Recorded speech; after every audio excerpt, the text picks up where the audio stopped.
You're on. Hey, Breaking Brown family, it's Yvette Carnell coming to you again. This time I'm coming to you very quickly. I just want to have a quick conversation about something that I saw on the internet. What I saw was, it was very interesting to me in terms of Dr. Ben Carson. You all know what the controversy has been in terms of Dr. Ben Carson. The controversy in terms of Ben Carson has been what he said. He said that basically African slaves, African Americans are immigrants. Now he came back, I'm looking at his Facebook page right now, and basically kind of took it back and said he misspoke. He came back and said, the two experiences, thinking about the immigrant experience and the African American experience, he says the two experiences should never be intertwined nor forgotten as we demand the necessary progress towards an America that's inclusive and provides access to equal opportunity for all. So Dr. Ben Carson said what he said. He said we're all immigrants, and then he came back and he said, well, I made a mistake. He said I misspoke. He said he misspoke. But I have a question. For everybody. I have a question. And here's the question that I have. What I don't understand is why everybody is roasting Ben Carson. And he was wrong. I'll acknowledge that he was wrong. But why is everybody roasting Ben Carson? But y'all ain't have nothing to say when Obama said we all come from immigrants and we all immigrants, and talked about his family, his grandmama and his granddaddy. Y'all ain't have nothing to say about that. Why is it that y'all roast him and call him all kind of names and call him all kind of, the C word that everybody uses for Republicans and sellouts and everything like that? But you don't have nothing to say for Obama. That's the whole Democratic platform. And I've told you all before, I don't have a home in terms of politics anymore. I used to do that. I don't have a home anymore. But y'all roasted that man. And he's at least come back and said that he misspoke. But y'all don't have anything to say about Obama, who's like, we're all immigrants. He said like in 2015. Now play a little bit of that clip where he says that, well, we're all immigrant in the immigrant pay. And I'm going to tell you why it's all BS.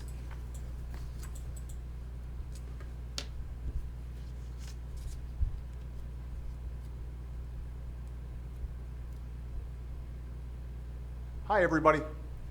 One of the remarkable things about America is that nearly all of our families originally came from someplace else. We're a nation of immigrants. It's the source of our strength and something we can all take pride in. And this month, Immigrant Heritage Month, is a chance to share our American stories. I think of my grandparents in Kansas, where they met and where my mom was born. Their family tree reaches back to England and Ireland and elsewhere. They lived and raised me by basic values: working hard, giving back, and treating others the way you want to be treated. I think of growing up in Hawaii, a place enriched by people of different backgrounds: Native Hawaiian, Filipino, Japanese, Chinese, Portuguese, and just about everything else. Growing up in that vibrant mix helped shape who I am today. And while my father was not an immigrant himself, my own life journey as an African American, and the heritage shared by Michelle and our daughters, some of whose ancestors came here and changed, has made our family who we are. This month, I'm inviting you to share your story too. Just visit whitehouse.gov/newAmericans. We want to hear how you or your family made it to America, whether you're an immigrant yourself or your great-great-grandparents were. Of course, we can't just celebrate this heritage. We have to defend it by fixing our broken immigration system. Nearly 2 years ago, Democrats and Republicans in the Senate came together to do that. They passed a common-sense bill to secure our border, get rid of backlogs, and give undocumented immigrants who are already living here a pathway to citizenship if they paid a fine, paid their taxes, and went to the back of the line.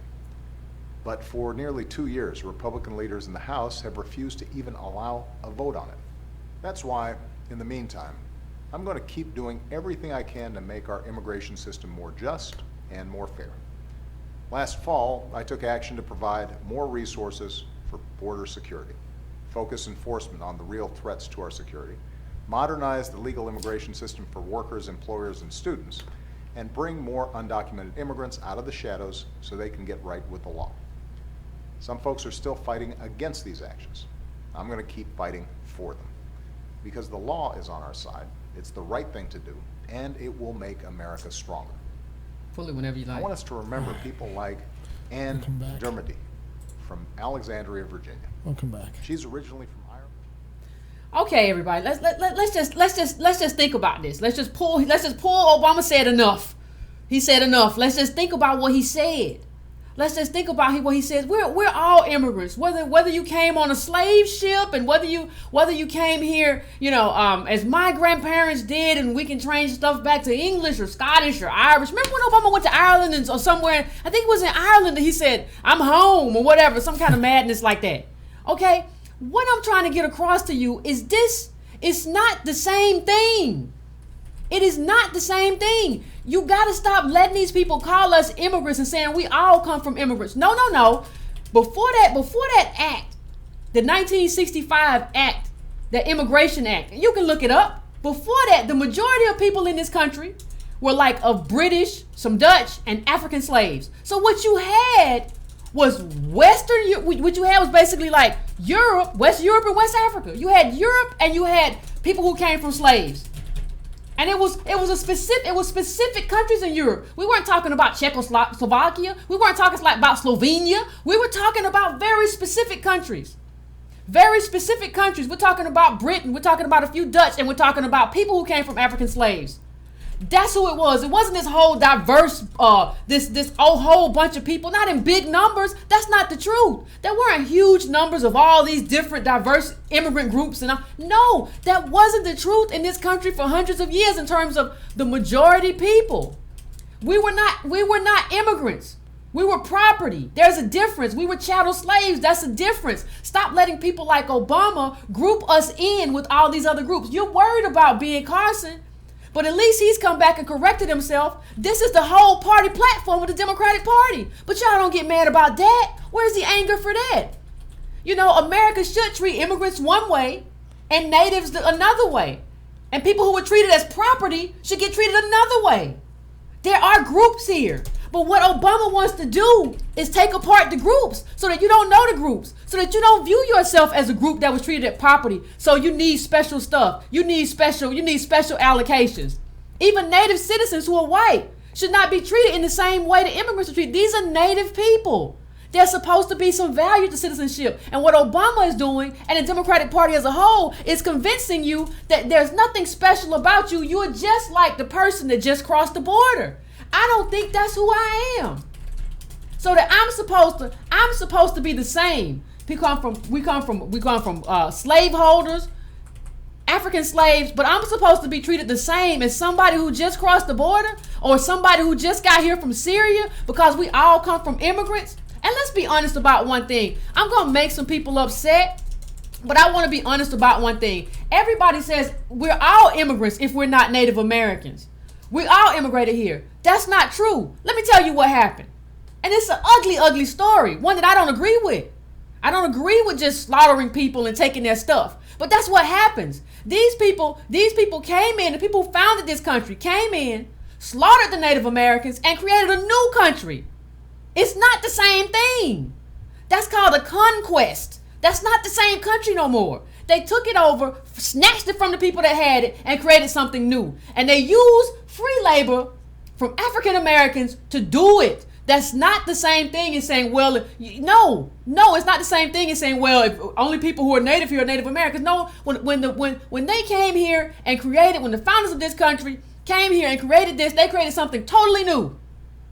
It's totally new. Wiped out the Native Americans, used us as free labor, chattel slaves. This is a totally new thing. It's not a continuation of when Native Americans had the country. They were defeated in a horrible way, in the most horrible way possible. The Trail of Tears, read about it, the most horrible way possible. But that's what happened. And citizenship in this country, no matter who you are, has responsibilities, and there's supposed to be certain rights that come along with it too. We are not like a nation of immigrants. This is what Obama wants you to believe. And he's a child of an immigrant. And he's kind of pushing that. And there's nothing wrong with being a child of an immigrant. But don't think that you and I are the same.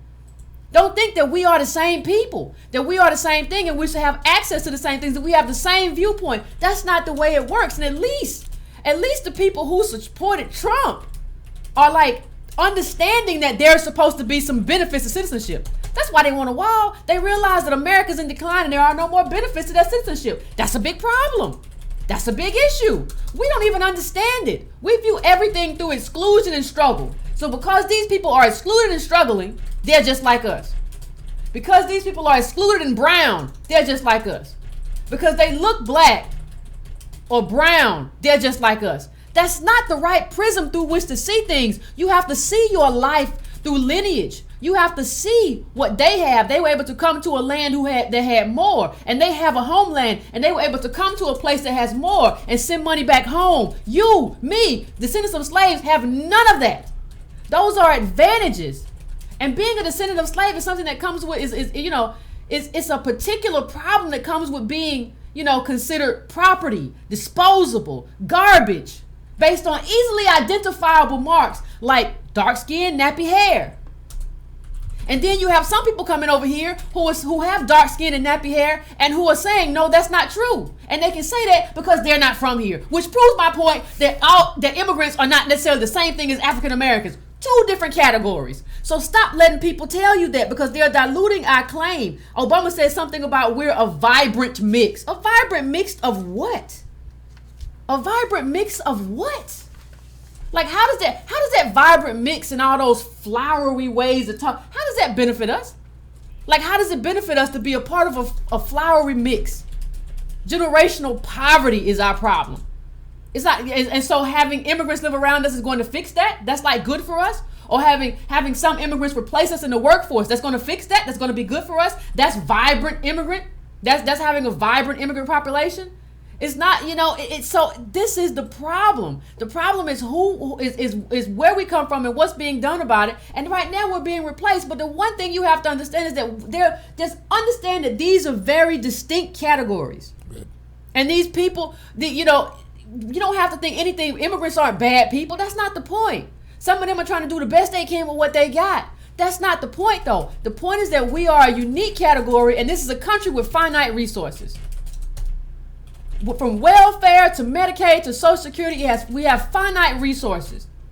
And a country that's a country of only immigrants, as far as I'm concerned, isn't really a country. How are you going to be a country just of immigrants? Well, what identifies you as American?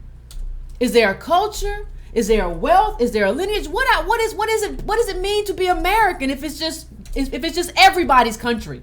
What makes it uniquely ours? And what makes our claim a unique claim if it belongs to everybody? We don't have a shared fate. That's what we have to understand as black people. There is no shared fate of people of color.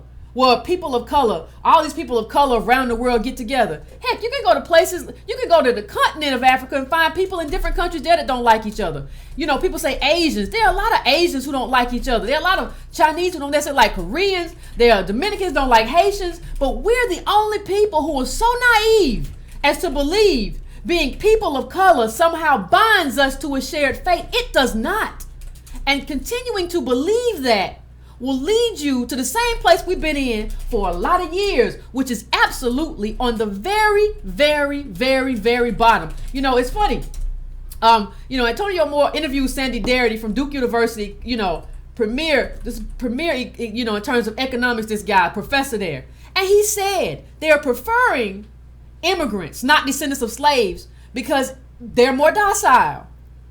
They understand, everybody understands that there's a difference between immigrants and us, except us. And until we start to understand that, we're going to continue to have a problem. And understanding that means to tell Obama to be quiet. You don't get to come here and tell me what to do or how to think or where we come from, especially when you're wrong. And understand that a lot of these immigrants are brought here because they're cheaper labor. They're being brought here to support white capital. It's very funny when people tell me, oh, Yvette, you just don't like immigrants. No, I don't like immigrants being brought here. A lot of them, especially the ones who are desperate, not all of them are as desperate as we think, but some of them who are desperate are being brought here to be a part of a slaveocracy, to replace us as cheap labor. They don't have no rights. They work hard. This is not what you want. This is not good for your life. It's not good for my life. It's not good for the life of most citizens in this country. That is a problem. And I want us to understand that the same thing that Ben Carson said is basically before, and he walked it back. He walked it back. He did the right thing when he walked it back. But the same thing that he said is the same thing that Obama says, is the same thing that the entire Democratic Party says, and you all don't have a problem about it. When Obama says it, you say yes, that's right. We are a country of immigrants, and you say Trump is an awful person. That may be true, may be wrong, but you can't judge him being awful based on immigrants. That's not how he's to be judged. Judge him on Medicare or judge him on Obamacare. Don't judge him off of this.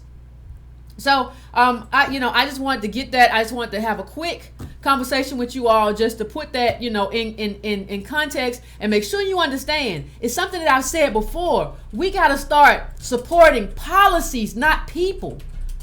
Policies, not people. It's not the truth just because it comes out of Obama's mouth. It's not the truth just because it comes out of another Democrat's mouth. And so, at this, that's what I want to say. At this point, I want to let you all know that the newsletter starts this weekend. I'll be sending the first one out. I want to let you know you can go to breakingbrown.com and you can sign up for the newsletter. You can also continue to the homepage and you can make a donation once a month, a recurring donation once a month. You can also do that. I also want you to know you can go to Subscribe to Brown. Now, that's not subscribing to the monthly newsletter, which costs $2 a month. Subscribe to Brown is just if I have something that I think you need to hear or some information you need to have, I send it out. It gives me a direct connection to you as opposed to having to go through Facebook or YouTube. So you can also go to donatebrown.com and donate to me and Irony. So I appreciate that, and you all take care.